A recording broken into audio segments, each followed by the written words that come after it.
लोग तरह तरह के लांछन लगाते हैं चीरहरण लीला को, क्योंकि रहस्य जानते नहीं। या महारास की लीला पे भी लोग कई तरह के प्रश्न करते हैं,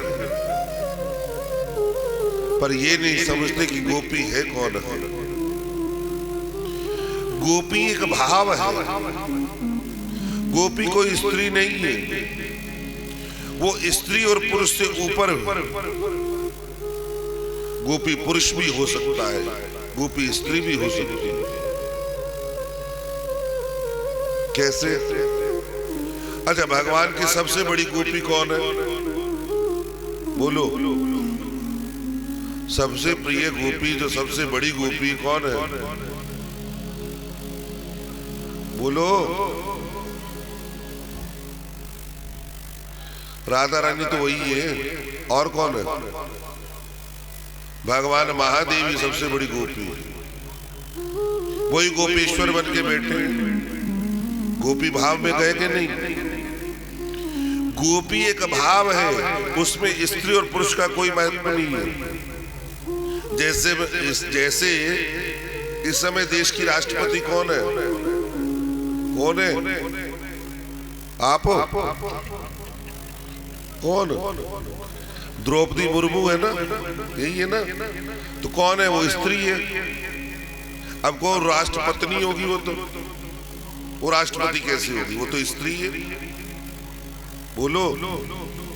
वो पद किसका है? राष्ट्रपति का पद है। उस पर बैठने वाला जो भी होगा, स्त्री हो या पुरुष हो, वो राष्ट्रपति ही होगा। इसी प्रकार गोपी एक पद है, भगत के भक्ति की एक पराकाष्ठा है, जिसमें गोपी भाव उत्पन्न होता है। अब ऐसे तो वृंदावन में लड़के भी लहंगा चुन्नी डाल के वो भी गोपी बने घूमते, वो कोई गोपी थोड़े है। गोपी एक अंतरंग साधना का नाम है, जिसमें जीवात्मा परमात्मा से मिलन करते हैं। योगी लोग, जैसे मैंने कल कहा था कि योगी लोग क्या करते हैं? जीव का निवास है मूलाधार चक्र पर। कहाँ है? मूलाधार चक्र से जीव वहां विराजित। जब बार बार अभ्यास करते हैं, प्राणायाम का अभ्यास करते हैं, तो जीवात्मा को उठाकर मूलाधार चक्र से उठाकर स्वाधिष्ठान में लेकर आते हैं, और स्वाधिष्ठान से मणिपुर में लेके आते हैं, मणिपुर से अनाहत चक्र में लेकर आते हैं, अनाहत चक्र से विशुद्धि चक्र में लाते हैं, विशुद्धि चक्र से आज्ञा चक्र में लाते हैं, और आज्ञा चक्र में जब सहस्त्रार में ले जाते हैं, वही भगवान विराजित है। वहां परमात्मा का मिलन होता है। जीव और ब्रह्म के मिलन का नाम ही महारास है। जीवात्मा और परमात्मा के मिलन का नाम ही महारास है। और हम लोग सोचते कि वो भगवान थे, 100-150 माइयां थी, वो नाची कूदी, चलो हो गया महारास। महारास ये नहीं, वो एक साधना है, पद्धति है। अब गोपियों ने भगवान कृष्ण को विराजमान किया, और विराजमान करके प्रश्न पूछती कि हे प्रभु, आप ये बताइए कि कुछ लोग जो है भजन करते हैं, भजन करने वालों का भजन करते हैं, और कुछ लोग भजन ना करने वालों का भजन करते हैं, और कुछ इन दोनों का सहारा नहीं लेते। इसमें निर्दोष पक्ष कौन सा है, और जो आपको प्रिय हो? गोपियों ने प्रश्न किया। भगवान ने कहा कि हे गोपियों, उपकार और प्रत्युपकार की भावना से जो भजन है, ना उसमें प्रेम है, ना सुख है, ना धर्म है। हमारा भजन ही वही है कि एक लोटा जल चढ़ाया और मांगा भगवान से, प्रयागराज आए 108 डुबकी लगाएंगे, घर में सुख शांति देना, ये दे देना, वो दे देना। लेटे हनुमान के जाना, शायद वहां से कुछ मिल जाए। अक्षय वट जाना है, वहां से कुछ मिल जाए। और हमारी वृत्ति कैसी हो गई है, अगर बुरा ना मानो तो हमारी वृत्ति हो गई है कि हाथ में हमारी कटोरा रहता ही नहीं। हमारी वृत्ति ऐसी है, जहां जाते हम फैला के बैठ जाते हैं, दे दो दे दो। और अक्सर मैं कहता हूं कि मिलेगा भाग्य से। घर से कहनी लाई हो, कोई नहीं लाई, लोटा लाए हो नहीं। आप यहां से एक बोतल खरीदो पानी की, ठीक है, उसको समझो वो आपका भाग्य है। समझो उस बोतल में आप यहां से नलके से जल भरना, कितना आएगा? 1 लीटर की बोतल होगी तो कितना आएगा? 1 लीटर आएगा? 2 तो नहीं आएगा, 1.25 नहीं आएगा। नलके से भरोगे तब भी उतना आएगा। और गंगा जी चले जाओगे तब कितना आएगा? उतना आएगा। यमुना जी चले जाओगे कितना आएगा? उतना ही आएगा। नाव करके त्रिवेणी में कूद के ले आओगे कितना आएगा? गंगा सागर चले जाओ कितना आएगा? कहीं ज्यादा आने वाला है? बस वही बात है। आप उसको मुक्तसर के जल से भरो या पटियाला के जल से भरो, भले हरिद्वार से भरो, जितना हमारे भाग्य में उतना ही मिलना है। कहीं चले जाओ, कहीं चले जाओ, मिलना उतना है जितना हमारे भाग्य में। फिर बार बार क्यों मांगना, बार बार क्यों कहना? भगवान कहते हैं कि उपकार और प्रत्युपकार की भावना से जो किया हुआ भजन है उसमें ना धर्म है, ना सुख है, ना प्रेम है, कुछ भी नहीं, उसमें कुछ नहीं है। ऐसे भजन से ना करना 100 गुना अच्छा। ऐसा भजन करने से अच्छा ना भजन करना 100 गुना अच्छा, क्योंकि वो भजन तो आपका देखा दिखाई है। अब कईयों को मैंने देखा, सुबह उठेंगे 4 बजे, नहाएंगे और 1 दर्जन किताबें होंगी उनके पास, 1 दर्जन किताब होगी और सारी पढ़नी नहीं। अर्थ एक का नहीं पता, अर्थ एक का नहीं पता, पढ़नी सारी है। उसी में हनुमान चालीसा, उसी में दुर्गा चालीसा, उसी में शनि चालीसा। और कईयों का तो इतना गड़बड़ है कि हनुमान के बीच में दुर्गा चालीसा, दुर्गा में शनि चालीसा। वो भगवान भी सोचते होंगे, आधे आए खड़े हो गए तो शनि चालीसे में चली गई माई, और शनि चालीसा पढ़ते पढ़ते फिर दुर्गा चालीसा में घुस गए, फिर ऊपर से सुंदर कांड, फिर रामायण की चौपाइयां, फिर दुर्गा सप्तशती, फिर कोई इधर से पुस्तक मिल गई, कोई खाटू श्याम की कहानी, कोई साईं बाबे की कहानी, कोई फलाने बाबे की कहानी। हो रे राम राम, इतना पढ़ना माता, इससे बैठकर राम राम कर लिया हो तो ज्यादा अच्छा था। इससे अच्छा तो सामान्य भाव से खाली बैठे बैठे राम राम राम राम राम राम कर लो, उससे कल्याण हो जाए। क्यों? क्योंकि उनको हमने सिर्फ पढ़ना है। हमारा नियम क्या हो गया? हमने पढ़ना है, कुछ मिले चाहे ना मिले। और कईयों का, और हंसाऊं, उसमें भी पुस्तक पढ़ते पढ़ते ध्यान उधर, रसोई में कौन गया उधर, इशारा किया इधर से, इधर जा इधर जा, अरे क्या कर रही हो, पाठ कर रही हो, क्या कर रही हो? सारा दिन ध्यान इधर उधर और कर रही है पाठ बैठे। तो ऐसे पाठ से भगवान कहते कि कुछ नहीं मिलने वाला, ना धर्म मिलेगा, ना सुख मिलेगा, ना प्रेम मिलेगा। और जो निरपेक्ष भाव से भजन करते हैं वो 4 तरीके के, उसमें प्रेम और धर्म दोनों है। और जो किसी का सहारा नहीं लेते। वो चार है। पहले है आत्माराम, जिनकी बाह्य दृष्टि है नहीं, जिनको जहां बिठाओ वहीं बैठ के भगवान का चिंतन कर ले। नेत्र बंद किए वहीं बैठकर भगवान का चिंतन कर ले, उनकी बाह्य दृष्टि है ही नहीं। एक है पूर्ण काम, पहले आत्माराम, दूसरे पूर्ण काम। सब कुछ है पर मन किसी में नहीं है। सब कुछ है उनके पास पर उनका मन किसी में अटैचमेंट नहीं है, किसी से लगाव नहीं है। वो है। और तीसरे हैं कृतघ्न। तीसरे कौन है? कृतघ्न, जिनका रोना ही काम बस। जब पूछ लो, जब उनको छेड़ लो, पूछ लो ठीक हो ना। छोटा लड़का दुखी करता है, बहू दुखी करती है, फलाने ने ये कर दिया, शरीर ठीक नहीं है। उन्होंने कभी खुश होकर नहीं दिखाना, कभी भगवान से नहीं कहना कि ये भगवान आपने सुंदर संसार में भेजा है, हम आपका भजन करें, हम आपका कीर्तन करें ना। उन्होंने दुखी सुनाने जब सुन लो, वो है कृतघ्न। और चौथे हैं गुरुद्रोही।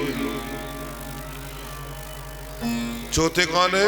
गुरुद्रोही, जो मंत्र लिया जाप नहीं करते, जो मंत्र लेकर जाप नहीं करते, आस्था है नहीं, 50 गुरु बनाएंगे। अभी कुंभ आ रहा है ना, 12 साल बाद ऐसे ऐसे चेलों को याद आ रहा है कि गुरुजी ने कैंप लगाया होगा, फोन करें गुरुजी कहाँ हो? प्रयागराज, असी भी आना सी महाराज। 12 साल तक पता ही नहीं, ना गुरु को चेली का पता, ना चेले को गुरु का पता। कुंभ आया तो याद आया भी गुरुजी भी थे, गुरुजी भी कुछ है। तो ऐसे गुरुद्रोही है कि जो याद ही नहीं करना, शहरों में मिलना नहीं। जब उनके शहर में चले जाओ तो पता नहीं उनका कि कहीं शक्ल भी दिखा दे, और यहाँ आकर याद आ रही गुरुजी भी है हमारे। तो ऐसे लोग गुरुद्रोही, जो अपनी सेवा का अवसर आया तो उसे भूल गए, और जब अपना काम आया तो आके खड़े हो गए। भगवान कहते हैं कि हे गोपियों, तुम इन सब से अलग हो, तुमने अनन्य भाव से मेरा चिंतन किया है और ग्रस्त की संसार की उन बेड़ियों को तोड़कर मेरे पास आई है। मैं देवताओं की आयु पाकर भी तुम्हारे उस ऋण से ऋण नहीं हो सकता। अगर तुम कृपा करो तो मुझे उस ऋण से ऊपर कर सकती हो, अन्यथा मेरे में सामर्थ्य नहीं है कि मैं तुम्हारे उस प्रेम के भाव से ऋण हो सकूं। भगवान ने ऐसा कहा। सुखदेव जी बोले, हे राजन, भगवान की ऐसी मधुर वाणी सुनकर गोपियों का जो विरह जन्य ताप था वह दूर हो गया और भगवान ने रास मंडल की कल्पना की। रास मंडल की कल्पना की, एक एक गोपी, एक एक भगवान। किसी को ऐसा नहीं लगता कि मेरे भगवान मुझसे दूर है, और भगवान सब गोपियों के साथ विहार कर रहे हैं। अंगना मंगना मंदरा माधवो, अंगना मंगना मंदरा माधवो, अंगना मंगना मंदरा माधवो, अंगना मंगना मंदरा माधवो, माधवम माधवम चातेरे अंगना, माधवम माधवम जातिरंगना, महाकल्पिते मंडले मध्यगा, महाकल्पिते मध्यगे मध्यगा, सज्जगो वेणुना देवकी नंदना, सज्जगो वेणुना देवकी नंदना, अंगना मंगना मंदरा माधवो, अंगना मंगना मंदरा माधवो, माधवम माधवम जातिरंगना, माधवम माधवम जातिरंगना, नित्यमा कल्पिते मंडले मध्यगा कल्पिते मंडले मध्यगा सज्जगो वेणुना देवकी नंदना सज्जगो वेणुना देवकी नंदना। गोकुल में देखो वृंदावन में देखो रे मुरली बाजे रे श्याम संग राधा नाचे रे। गोकुल में देखो वृंदावन में देखो रे मुरली बाजे रे श्याम संग राधा नाचे रे। ओ रास रचो है रास रचो है यमुना किनारे कान्हा रास रचो है रास रचो है महारास रचो है यमुना किनारे कान्हा रास रचो है।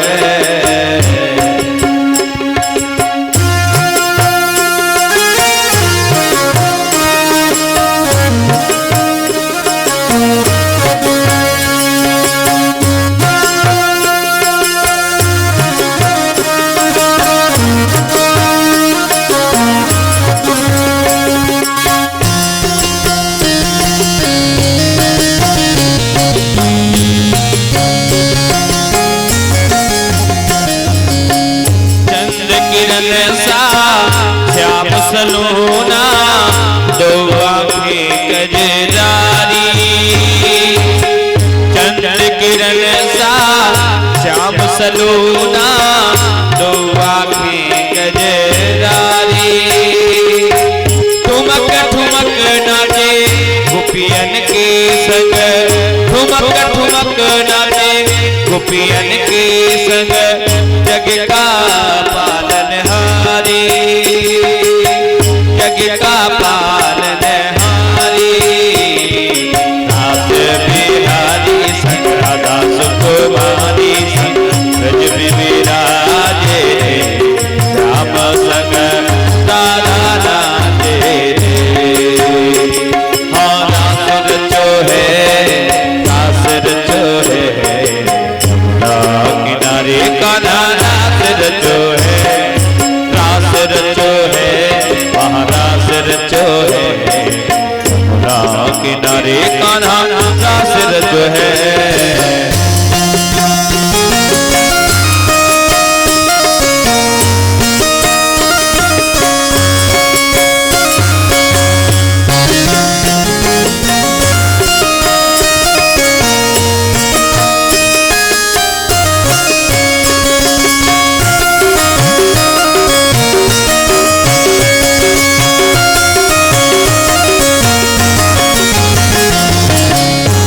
छम नाचे राधा रानी सुन के मीठी मुरलिया छम छम नाचे राधा रानी सुन के मीठी मुरलिया। श्याम छवि पर सब बलिहारी श्याम छवि पर सब बलिहारी।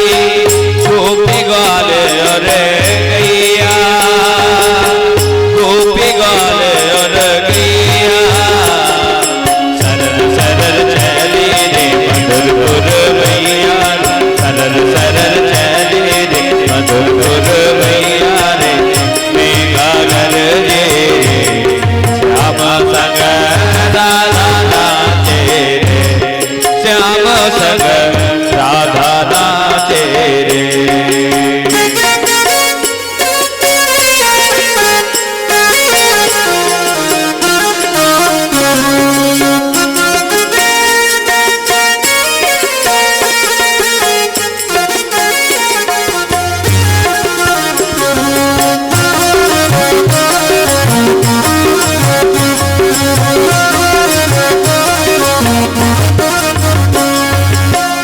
यमुना तट पर बंसी बट पर कान्हा रास रचाए।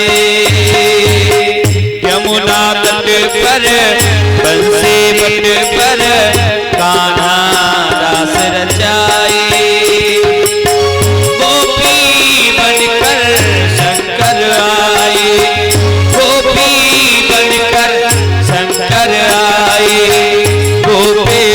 गोपेश्वर कहलाए, गोपेश्वर कहलाए। डम डम डमरू बाजे कान्हा की मुरली पे सब जग नाचे, श्याम संग राधा नाचे।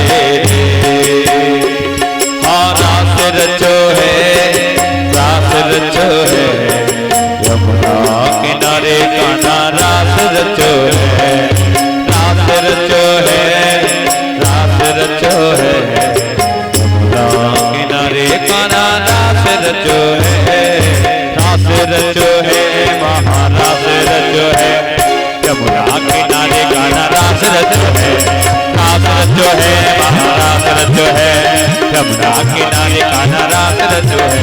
हुए सो रास रचो वृंदावन, बजे नहीं पायल की झनकार। हुए सो रास रचो वृंदावन, बजे नहीं पायल की झनकार। हाँ पायल की झनकार बजी है बिछुअन की झनकार। हाँ पायल की झनकार बजी है बिछुअन की झनकार। हुए सो रास रचो वृंदावन, बजे नहीं पायल की झनकार। सो रास रचो वृंदावन, बजे नहीं पायल की झनकार।